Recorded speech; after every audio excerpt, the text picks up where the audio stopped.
know. Where are you guys from? You can type it there in the box. Marlies is, she is here. You'll see there Marlies Roberts. She's my sister and my business partner, so she's going to help me answer some of your questions. So I am, please guys, say hello. So nice to have you here for it's our first webinar for the year. So we are very excited to have you here. Oh, San Diego. Oh, fantastic. Oh, Amanda, yes, you from a Brain Balance Center. So nice to meet you. Okay, then from Witbank. Witbank. Oh, we've got some nice Witbank people. Great stuff. Okay. Harare, Zimbabwe. Hello, Danielle. Nice to have you on the call. Oh, another Johannesburg. Thank you.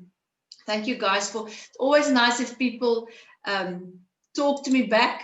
Many years ago, I was a teacher, and I say, you know, since COVID, it's terrible to speak and you can't get that feedback, you know, back from the person sitting in front of you. So it really, really helps me when you guys communicate with me. Okay, so yes, and we've got someone from the USA, from San Diego, and Amanda, I've been fortunate enough to actually visit San Diego about 4 years ago. So lovely part of the world. So we're very excited to have you here. Okay, so without any further ado, I'm going to jump into this webinar because I really want to try and make this not too long. But I am ADHD myself. And when I get excited, I tend to talk a lot. Okay, so at any time, if you want to ask me something, please type it in the box. Like I said, Marlies is going to help me. This webinar is also being recorded. So I will send you the recording, and I will also send you the ebook that comes with this, but I'll get to that. Okay, so again, welcome from my side. So for those of you that don't know me, okay, there you see me on the left-hand side. My name is Karen, and Marlies is my sister. Now, I was a teacher, and Marlies is actually a registered nurse. And there's an age difference of about 2.5 years between us. And we have been building this business that we are in for. BioLink is now 14 years old, and Marlies is now, I think, Marlies, you are in the 9th year that you are with me. And a lot of people ask us, but don't you fight? And you know what? We are like two peas in a pot. Anyone that knows us will tell you that if you see the one sister, the other one's not too far behind. And we work wonderfully together, and we love what we are doing. Now, just a little bit of background of why my business started, and you know, where did it all began, and this is, I'm going to keep it short, but my son was diagnosed when he was in grade 1 first with ADHD, and then in grade 3 with autism. Now, and those years, so that was when he was 7 years old. He's now this year turning 21. Now, at that stage of the world, if I can call it that, there wasn't that many knowledge with regards to this. And being a teacher, you know, the first thing you do is immediately is, what else can I do to help my child? Now, my husband is also actually part of the trio, but he's in the background. He is a professor in chemistry, and he loves doing research. So he's at the I would say in the background, but looking at all the research and making certain that everything that we say and that we do are backed by science and are proven. So Marlies and I are running this ship, and we love this. Our mission in this world, or why we're doing what we're doing, is to educate parents and teachers. Because if I look back on my own life, you know, when I didn't have anyone to talk to, it's so wonderful to have someone to talk to so that you don't feel so alone. And that's why we love what we do. We do so many webinars. We do parents meetings, teacher meetings, where we just share our knowledge and we make plans together. So we are serving people from a place where I know how it feels to be a mom and to be worried about your child and not knowing what to do. So our business name is Biolink Attention Training, and we have got 14 years that we've been building this business, and we do have an international footprint. So we've got almost more than 100 centers throughout South Africa. And then we are in Namibia, Botswana, Zimbabwe, in the UK, and we actually opened our first center in just outside of Orlando, in the USA, in Florida. So we're very excited to be branching out into the United States. Okay, so just that little introduction. So let's talk about independence now. And I've got notes, guys, because I need to stay on track. Otherwise, I don't want to, keep you too busy. All right. So the first thing that I want to ask you, and I would love for you guys, if you could chat, Marlies, and if you can just respond to this, and we've got a few people. We've got 21 people in the room now. All of you that's here, can you tell me, do you have a child that's got like ADHD or autism or learning difficulty or dyslexia or any form of challenge, if I can call it that? Are there anyone of you there that's got that background? You are here because you are maybe worried about your child, but that's where you are now at. So if you guys can just maybe chat to me, I would love to know a little bit about that, because I'll get to my point, because this is, something that us as parents struggle with. If your child has got a challenge, you tend to not want them to be so independent so far. So are there anyone, if you guys can just quickly type, I'm just admitting people are coming in. Okay, Dumisani saying my brother has ADHD, he's turning 14 this year. All right. Why I'm asking you this is because if you've got a child that's got a challenge, and I don't want to use the word struggle, but if you've got a child that's got a challenge, we as moms we don't want them to struggle. We don't want them to have a hard time. So we sometimes overcompensate. And by doing that, we are keeping them from becoming independent, because we are worried that they won't be able to do that. Okay. Danielle says, I've got a small school with children diagnosed with ADHD and autism. So Danielle, do you think that this is something that you sometimes see, that parents are overcompensating? Now, I'm talking about this because I'm talking about myself. I was on that journey. I will never forget how it is so stressful to be a mom with a child that's got a challenge, and they're really trying, and but now he has to grow up and start getting more responsibilities. But I want to pushing them that that he's not supposed to struggle, and that's a big problem. Okay, so also this is my next question: is there any one of you sitting now listening to me that have struggled yourself as a child, and now you are all you want to do is you just don't want your child to go through what you have been going through? Is there anyone that can maybe relate to this? If you can just put it there in the chat box, because it all boils down to what we are talking about. Are there any one of you? Just quickly, just put it in the chat box. I would really like to see this. Okay, thank you. Okay, Marlies says you can. Okay, now, we as parents are trying to keep them from going through stressful experiences and things like that. But like I said, sometimes we tend to protect too much. Okay. Now, Komotso says definitely, and she can relate to struggling. Thank you for sharing. Okay. So if we look at independence, we are supposed to give them the freedom to do things and to make mistakes and then to learn from those mistakes. Now, just to give you a little bit of a laugh, so my oldest son, the reason why I'm doing what I'm doing is turning 21 in February. And then I've got another boy. He wrote matric, grade 12 last year, so he's now finished with school.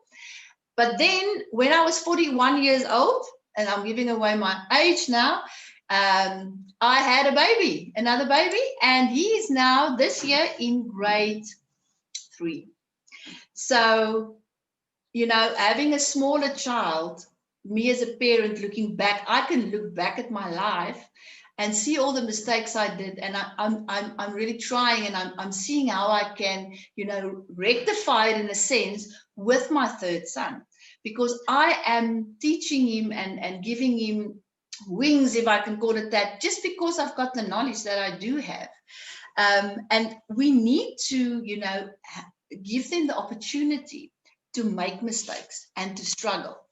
But sorry guys, people are still coming in. All right, let me just go to the next slide. Okay. So the thing is, and you're going to see, I want to actually talk about two things. Is why is independence important?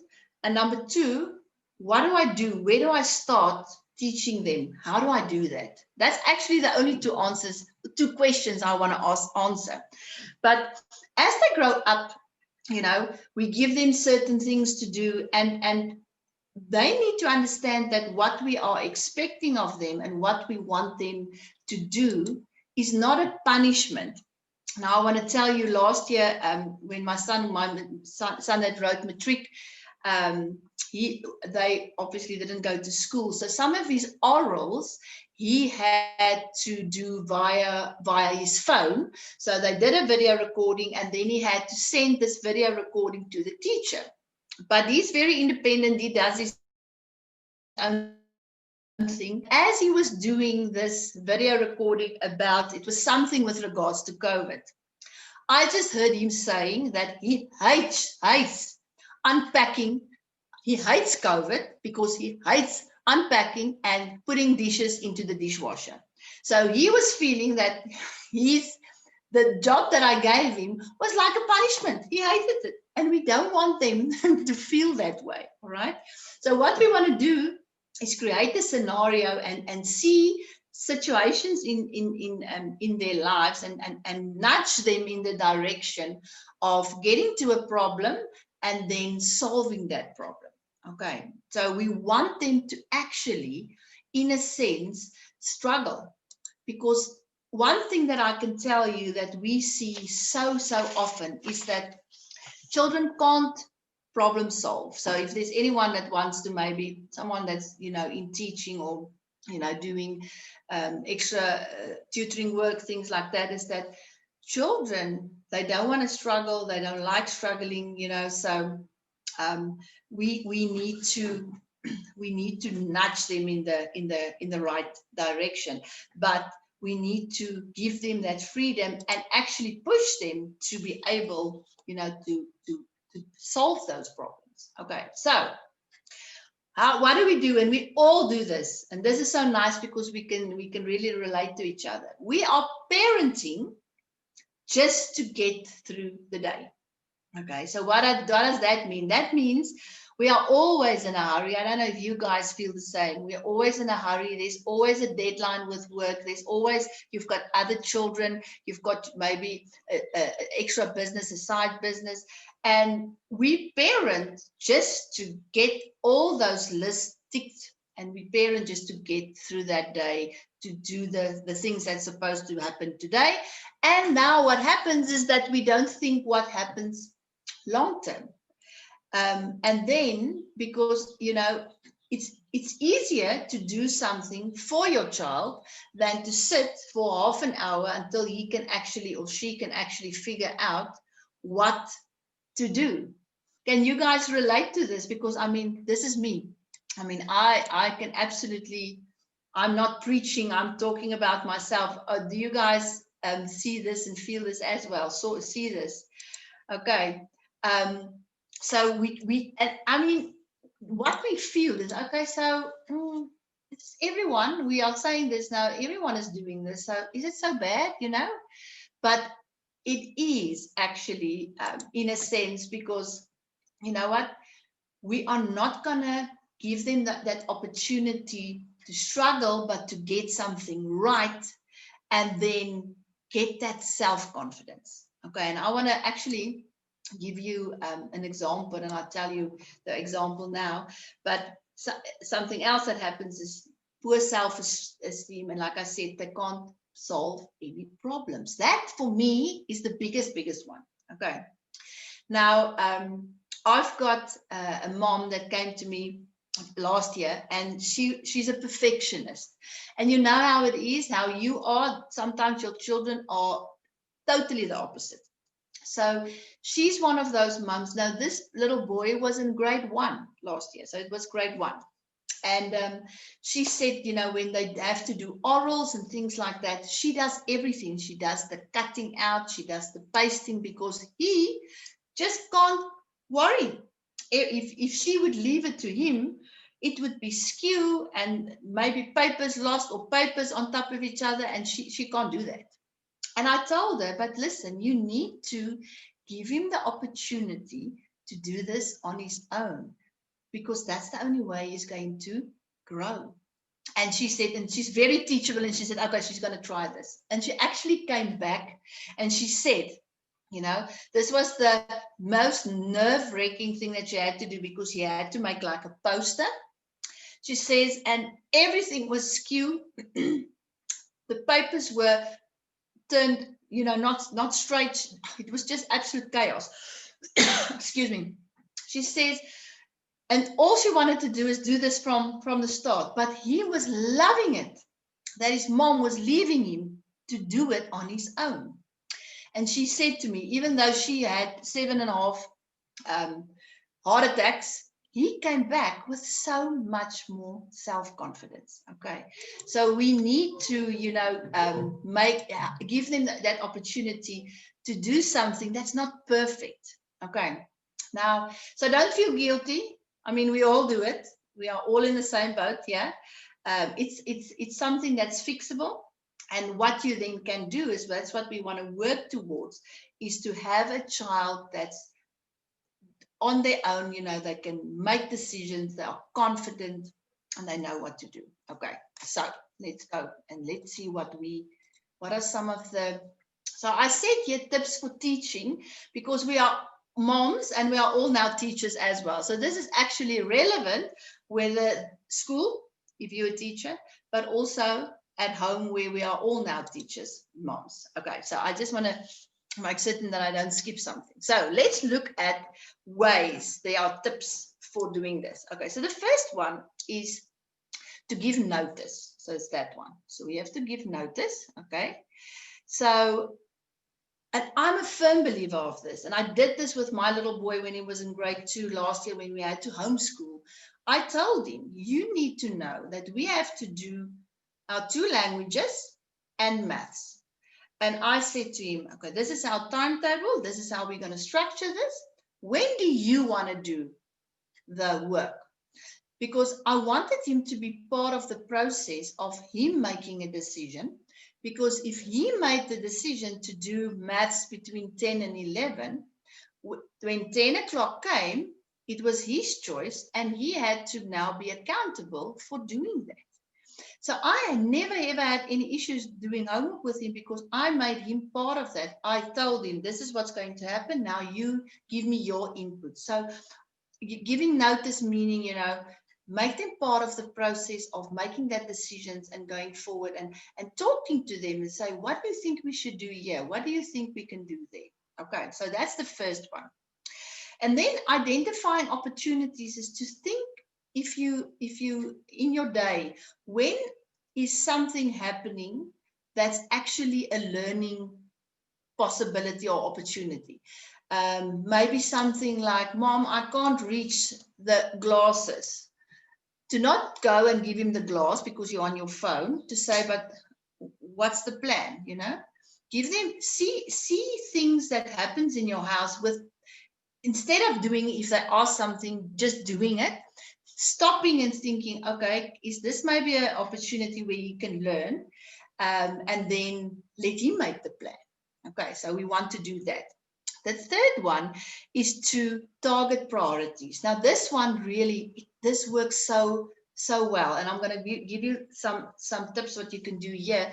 But the thing is to not overwhelm our children. We need to decide, okay, the first thing we're going to target now is to get my morning routine in order. So the easiest way that, and you can do this with even a grade, you can do it with a grade, the kindergarten, grade R students, you can do it with, even if they are small, you can make a checklist of a morning routine. They can't read yet, you can put pictures in there where they know what's my responsibility, what are the things that I need to do. Okay, so decide on what's the one thing that we are going to practice and get it right, and then take the next one. So be sure to not do everything all at once, you know. And even if your child are a little bit bigger, let's say 9 or 10 years old, if they have never done anything like this, you can't expect them to do something that you haven't taught them to do. So you'll start with that same checklist, just on another level, not with pictures, but with words. And really, it works so well. So something, okay, they're not going to school, they're going to school in about 2.5 weeks. So something that you can maybe do is have a checklist to pack in the school bag the night before they go to school. Okay, so important to look at that, because they are responsible to make certain that everything is in their bag. It's not yours. Okay, so it's small little things that you can start, you know, sowing the seeds of doing that. And then as they grow older, the tasks will just become, you know, more complex. Okay, then this one is also very important, especially if they are still small. Let's talk about the morning routine, or the packing of the school case at night, is to give them enough time. Remember, if they have never done this, and because this is actually a skill, you need to give them time to do that. Don't rush them, because if you rush them, it's going to make them nervous. And you'll see, as I'm going to go to the end, where we are going to look at, are they capable to do it or not? I'll get to that. Okay, so the next one is to forget perfection. Like I gave you that example of the mom with the task. Please don't worry about perfection. Is not necessary here. It's more the sense of, wow, you did this. I'm so proud of you. Even if it was skew, it doesn't matter. And then praising them, okay? And really giving them heartfelt recognition. It's so very important. Okay, because that makes them want to do it again.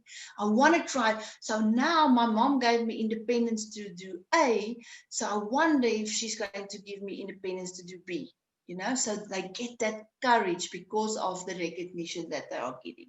Okay, I hope I'm not losing you guys. Are you still with me?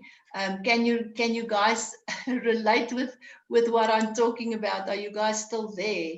Let me just see, are you still awake? You still over there? Okay. Okay, let me just see who's awake. Oh, wow, thank you so much. You are still awake. Okay, cool. So the last one is to also look at, we are practicing now to be more independent, things like that, but consider certain circumstances, like for instance, are they not feeling tired, or, you know, are they maybe stressed or sick or something like that, to not then be too strict. So you have to look at the scenario as well, okay? So let's just go on. So why, and I couldn't wait until get to this slide, because I want to share with you something very shocking. So why is this, you know, important? Because we are talking now about maybe, let's say, 7-year-olds, 8-year-olds, 10-year-olds, 14-year-olds, but the foundation we are laying here with something stupid like packing your own school bag, taking responsibility when you forget something, to not send me a text message and say, Mom, I forgot this, can you bring it to school? No. We have to prepare them for adulthood. Now, I want to tell you, I told you that my husband is a lecturer at our local university. And of course, they also did online training for the whole year of last year. And so students could now, of course, communicate with him with regards to tasks and things that they had to do. And I promise you, there were two of his, and he's teaching postgraduate. And there were two instances where the one was a first year student. So, I mean, they are 19 years old. And the other one was a second year student, 20 years old, where, listen to this, the parents phoned my husband to find out about certain things. I think it was work that they had to do. The one was a task, okay? And I mean, that's not on. That child, and I mean, I'm not pointing fingers, it's just a matter of fact that if this person now goes into a work situation, what's going to happen then? You know, your mom can't fend for you. So we need to prepare our children. And I don't know what your ages are that's on the school, and what your business are, what you are doing. But what we have seen with our business, with students that will do part-time jobs and things like that with us, is that they are wonderful. But as soon as there's a problem, they can't do that problem solving because they don't know what to do. And that's why we need to, you know, break that and teach them from a very young age, because we are preparing them for adulthood. Okay, and it helps them to learn what is right and what's wrong, and to advocate for themselves as well. Okay, that's where their personality starts coming out. Okay, and I've seen this so many times in our centers. As soon we've got a little girl, I want to quickly share with you the story. She is a foster child, and when she was very, very small, her real mom actually threw her face with oil. So the whole one part of her face is burned. Her name is Mia. And I promise you, when she started with us in our center, she was so, you know, she didn't talk nothing. She was really there was no self-confidence, because she you know, she thought she couldn't do anything. And Marlies, we do study methods and study skills with students as well. So we had 2 days ago, we had a session with our high school students, and I was looking at her through the window, and I was thinking, oh my word, is this the same child that we saw 6 months ago? Because the mom is also, you know, giving her more responsibility, and she's in our center, she's getting things right.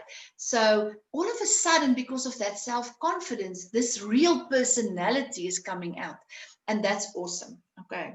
And lastly, you know, to make them understand that there is going to be challenges, but we are going to juggle them, and we are going to solve that problem. Okay, so I just want to quickly see here. I've got some people saying, thank you guys for sharing. Marlies is asking, has anyone used a daily planner to help your kids know what to do and when? Especially during COVID, when most parents are at work or even working from home. So Taryn says, daily planners helps me not so much the toddlers, but routine has been a blessing while working and teaching at home. Juggle is real. I think if there's one thing, and this is what's so awesome, we've got Amanda now all the way from San Diego, is that it doesn't matter where in the world you are. We're all experiencing exactly the same thing. And I think if any person out there ever wondered if there was a need for structure and routine, this time that we are in now has showed this, why it's so important for our children. Okay, so let me just quickly go to the next slide. Okay, so let me just get my notes. Now, a lot of times, you know, let me just say this. So I said to you, why are we doing this?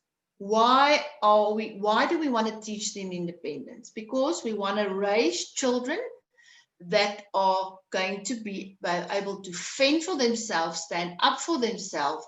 You just open the chat again, yeah, and be successful, responsible adults. That's why we want this, and we want our children to be happy, and we want our children to have the self-confidence to go out into the world and do anything. So that's the reason why we want to teach them.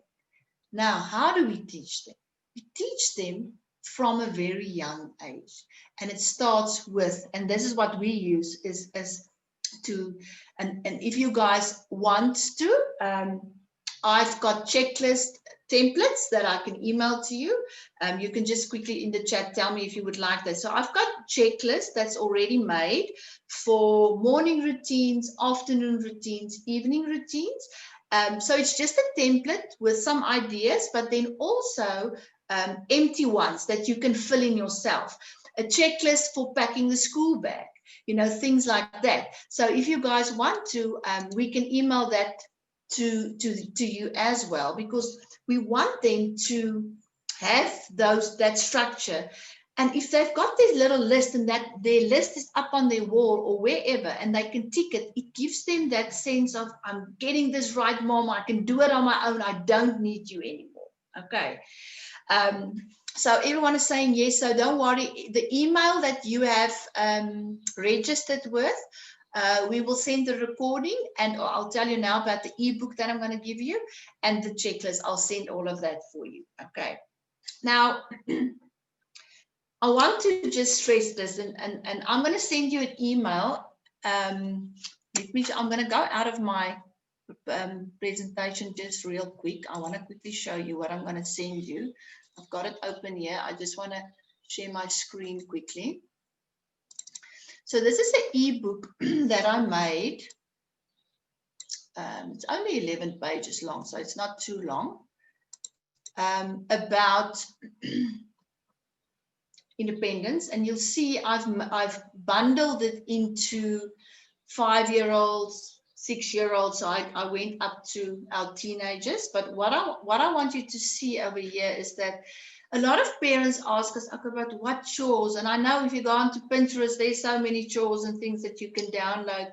But I love a chore because it gives them that sense of they need to be responsible for something. But you'll see what I did here is I'm giving you a list for some chores that you can do, but there's a difference between, and you'll see it's noted in here, there's a difference between someone's responsibility, your child's responsibility, and then a chore.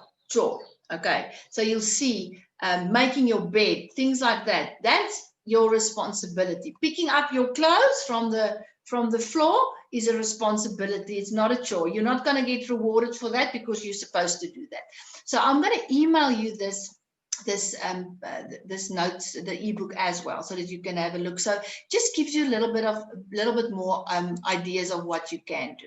Okay, now I went up. Let me just share my screen, make certain I've shared the screen. I want to go further because this is something that, and you'll see how I'm going to tie this all together, is that parents will say, but you say that my child is 7 years old, so he's actually supposed to be able to do X, Y, and Z, but he can't, you know? So I want to quickly show you, and this is amazing. This is an amazing assessment. Now, let me just take off the subtitles here. Hold on 1 second because it translates terrible. Okay, so if you expect your child to do something, we need to know if that child can do it, because we are all born with certain skill sets and some are better than others. So with regards to independence, I'm going to give you some examples now. There's an assessment that we call focus. It's a continuous performance test that will help you to understand your child's skill set where they are now, because you don't want to underestimate them, but you don't want to overestimate them as well. Okay, so this is an assessment that we used another one from America, but this one we actually developed ourselves. The Northwest University actually developed this assessment for us about 4 or 5 years ago. It's called Focus. We presented this at the American Psychology Association big seminar in 2017. Marlies and I was in Washington, D.C., where we actually presented this assessment. And we've got many people around the world, South America, North America, China, Europe, that are using this assessment. Now, this is an assessment, you know, I want to go back to my story. Is I went to so many people and everyone was telling me something else. This one was saying this one was saying this. And now, again, like I said, married to a scientist, they like, you know, don't give me your opinion. I want numbers. Give me something to work with. And that's why we developed this assessment. And it was, and I just have to tell you this, that it was normed and validated on 3,300 data sets. We are now over 15,000 data sets around the world. Okay. And I want to show you how this looks and why I'm telling you that this relates to independence. So what we measure here is a child's attention. How long can this child really focus and finish that task, and my quality of work stays exactly the same. We look at how fast your child can process, and you'll see this ties beautifully in with this. Does my child have any issues with impulse control? And then if there are, does auditory and visual distractions affect my child's ability to stay focused or do what I want him or her to do?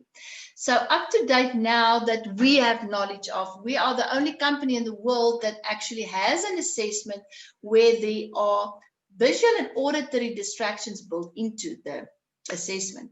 And because that can affect these ones at the top. Okay, so let me just quickly show you, if we talk about consistency, it's attention span, starting a task, completing the task in the given time, and my quality of work stays exactly the same. So if you look at what it looks like when someone is struggling with your normal attention, this is a child that's going to struggle to start on their own. Okay. Also, they can't work without supervision. So again, now we are expecting them to be independent in the task that we are giving them, but they can't because maybe their attention his attention is not there. I just want to quickly say, Amanda, brain balance looks at auditory and visual processing, okay, as well as cognitive skills. Like you, love it. Wish more people did. Absolutely, Amanda. Also, yeah, interrupts themselves, okay, and quality of work is not consistent. So again, like I said, we want them to be independent and we expect them now to do something, but now they've got this little bit of a hindrance that's going to keep them from doing that. But you don't know this. You don't know what you don't know. Okay. But this is the one. I just want to quickly touch on that. So the next one is performance. That's actually brain processing speed. So our program works like this. There's a yellow star that it flickers on the screen. Okay, and then if it's colored in, the student needs to press the space bar as fast as possible, and if it's only outlined, not. That's all they have to do. And then they've got the auditory distractions in their ears, so the noises will come into the ears and then maybe go out again, and there's visual distractions as well. So we measure what the effects are of those distractions on a person's ability to stay focused. Okay. And if we look at performance, so that's now getting the information and then being on time and being accurate. Now, this is slow processing slow. I'm a slow processor. My blog of next month, I speak about myself and how slow processing actually affect me as a child and, you know, the outcome of that. But again, we are expecting them to do certain things, but they've got this little bit of a challenge that's going to keep them from success. So if we look at slow processing, your dreamer kind of children, and this one is very important. When we give them that multiple step directions, what we want them to do, they struggle with that. The other day I was speaking to about 100 teachers, and I told them, okay, if you stand in front of a classroom and you tell them, classroom, I want you to take out your maths books, go to page 4, and let's carry on with number 2. Some of the children will be able to do that multiple step direction. Okay, but poor John sitting in front, he heard take out the maths books, and then he's gonna either put up his hand, ma'am, what did you say, or do nothing and get in trouble. So for a teacher, this may look like a attention problem, okay, but it may be that this child's processing speed was just too slow. So there's a difference. Marlies and I work with Professor Andre Venter, and he is, Marlies actually knows him from the days when she was actually a representative for Ritalin. Now he's very famous. He's spoken about ADHD across the world, many places, and we're fortunate to have him here in Bloemfontein, and we visit him about every 6 months, where we just catch up with him and we'll tell him what we are busy with, and he'll tell us about new research that he's seeing and things like that. And he told us with our last visit that there are so many studies now showing that there are a lot of children that's not ADHD at all. They are only slow processors, but it may look like an attention problem. Okay, and then the last one, poor listening skills. So we can measure this, and I want to quickly show you how we do this. Impulsivity, impulse control, and let me just tell you this, guys. If you've got a 6 and a 7-year-old, they are all impulsive. They don't have that skill yet to be able to understand when you say wait, they don't know what wait means. That word is not in their vocabulary at all, okay? But now with struggling to have impulse control, they make stupid mistakes. They will know the answer, but because they were in such a hurry, they make a big mistake. A stupid mistake, and then loses marks. So we measure impulse control, and then, like I said, the last one is we measure the effect of these distractions. How does this affect the person's attention, processing speed, and impulsivity? Okay, so I just want to show you how cool this is. So our report is very simple to understand, and you'll see here now, I just took one. It's all norm and gender based. So this one was a test that we did with an 8-year-old, and it's definitely a girl. And you'll see now there's consistency, which is attention span and performance, and the blue line is the child's results. So what I normally do is, now our assessment is only 20 minutes long.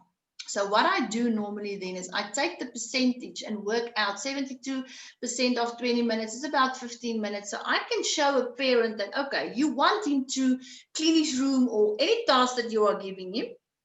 So this is the what you can expect of him, because this is his skill set. Because like I said, remember, we don't want to underestimate and we don't want to over expect from them.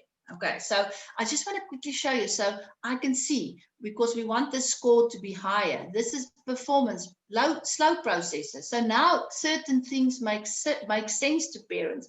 Why are my child doing this? Oh, this is why he's doing this.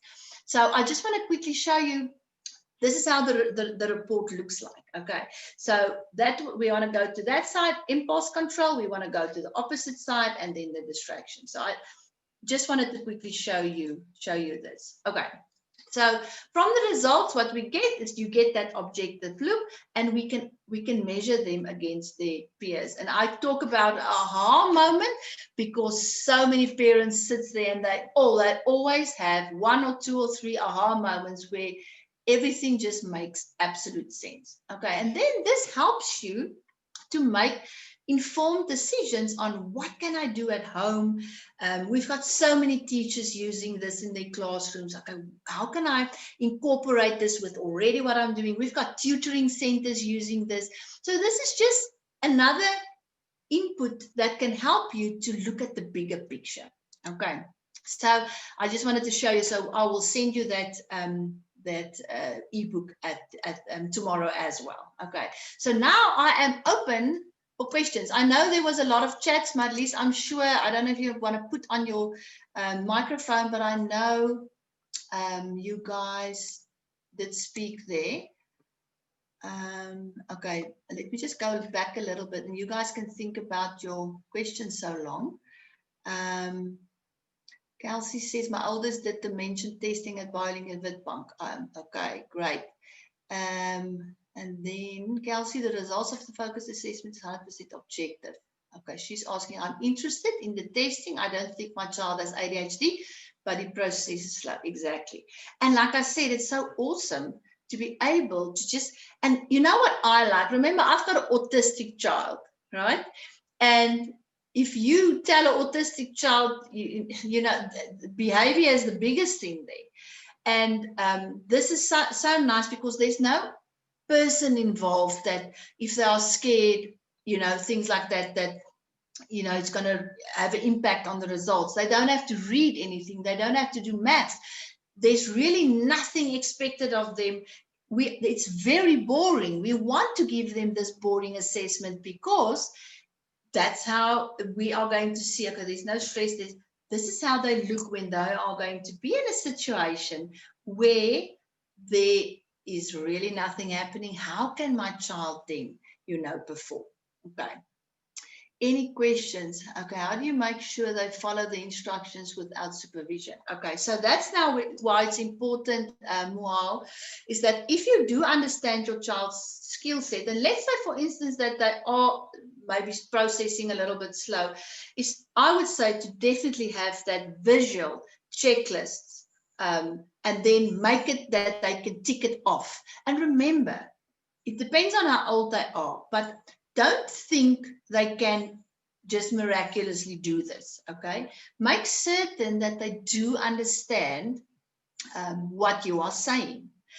This weekend, Marlies did a study methods course with our grade 4s, and then she will talk and she will say, okay, and she will give an instruction and talk, and then she'll say, okay, do you understand what to do?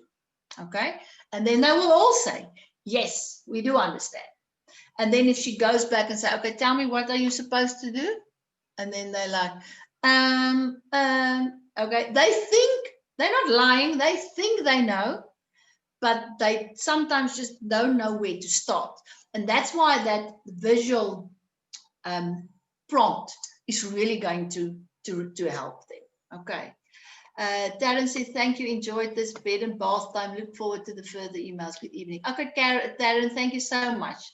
Okay, how, when, and where can my child be tested and what's the cost? Okay, so Lizette, where are you from? If I can just look at this. Okay, so this assessment in South Africa, if you're in South Africa, we've got centers throughout South Africa. You can go to our website. Let me just pull up my contact details. So anyone want to quickly write this down?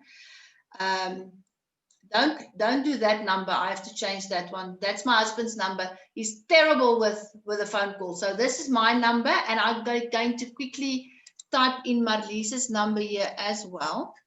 So what you can do is go to our website, and there's a find the agent near you that he's at the Boiling in Delby. Oh, Lizette, you must now remember. We don't know. Is it Gauteng? I think Gauteng. You must help me now with where that is. So the assessment is in rands. So we've got international people on here. So in rands, it's 400 rand for the assessment. So that's now for the assessment. And also the hour long. It takes us about an hour long to do this proper feedback with you, because we go through the results, and if you need advice on what to do, how to talk to teachers, and what to do with homework, we help you there. Okay. Lizette, again, I think what you should do, Lizette, is just go to our website and just go to find an agent near you, because there's in Gauteng, there's quite a few places that you can go to.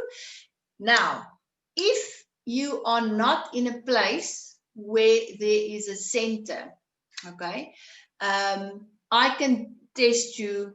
I can test Amanda in San Diego. Okay, so our test is available to do online, but we prefer in South Africa, if there's a center near you, to do it, that way. So it's 400 Rand in Amanda, and in US dollars. If you are interested, I will communicate with you. This is my email address, and then I will give you the dollar amount if you are interested and want to know more about that. So it's really, it's not expensive. And like I said, it helps you to make an informed decision to go further. So we are the head office, and we are, Marlies and I, we are in Bloemfontein. So we right in the center of South Africa. And like I said, we've got quite a few centers in Gauteng, Cape Town, Eastern Cape. So if you go to the website, on the top left-hand side, it says find a center. If you don't, if there's no center near you, please email me. Like I said, that's my email address. And then, and just give me your phone number, then I can give you a call. And then if you want to do that, we can schedule that. Like I said, we can test anyone, anywhere in the world. Okay, thank you, Lizette. Tell me, was this beneficial for you? Did you get some tips maybe? Is there something that you are going to try? Okay, Kelsey says, thank you for the valued tips. Look forward to the mails. Have a blessed evening. Thank you, Kelsey, and thank you for coming. Okay, it's important for us, Marlies and I, we are very strict with ourselves to make certain that we give you something that you can take home. Even like I said, it's only 1 or 2 things that you are going to now go and try.